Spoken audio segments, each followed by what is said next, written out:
What's the good word, y'all? It's your boy DKB here. We're getting into the New York Jets 2024 undrafted free agent class, and we're wrapping up with our last couple of guys here.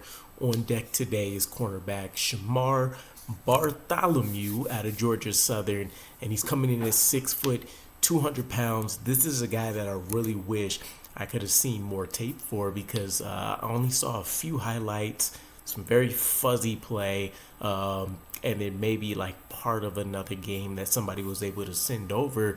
But all in all, I don't really know what this guy actually is. I know a couple of things that I feel like would bring strengths for him to bring to the table, and I wouldn't put it past saying that this could be a guy that surprises in preseason games. He seems to have a supreme nose for the football. He started off in Northwestern State before ultimately transferring to Georgia Southern, and ultimately this guy is just a turnover titan. I mean, at one point he had 4 straight games with an interception. At one point had 6 straight games with at least a turnover, and then he was ranked 12th in interceptions per game nationally, and I believe this was back in about 2021.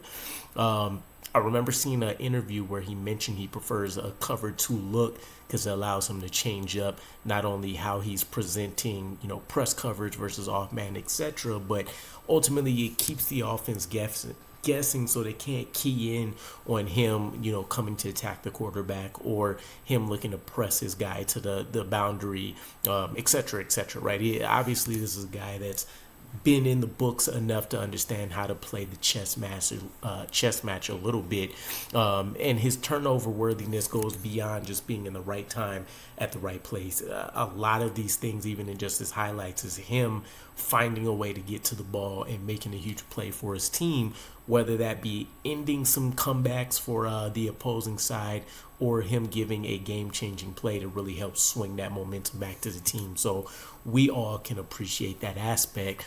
Looks like he brings a level of physicality that you don't get from most cornerbacks. Route recognition is on point. The ball skills are obviously there. Plays the boundary pretty well from the few opportunities I got to see, where he's essentially either forcing an incompletion or the ball is coming in his hands. The receiver really has no chance to make a significant play on the ball there, and he generally seems to play the receiver's hands. If he can't find a way to come up with the ball, he's looking to make sure that the receiver gets no grips on it whatsoever. And in terms of the only thing I was really able to pick up that he does fairly poor would be waiting for contact to come to him in the open field, and I can't really hold this against him that much because it's kind of a mentality thing. Some guys are going to be aggressive and they may whiff more often than not, or when they do connect, it's a big hit. Or some guys are looking to just be fundamentally sound. They know that they locked off angles or whatever could allow the runner to escape, and they're just looking to wrap up and bring the guy down and live to fight the next day. So just keep it in mind. If this guy balls out in preseason, you start seeing him pick off balls left and right, or you start hearing this name creep up in OTAs as a guy that's picking off, who do we have now? I guess it would be between Jordan Travis and I believe we let Kobe Suits go, so I think the other guy's name is Pete or something of that nature. Nonetheless, keep your head on the swivel here. Let me know what you guys think, though, and I'll catch you again. Peace.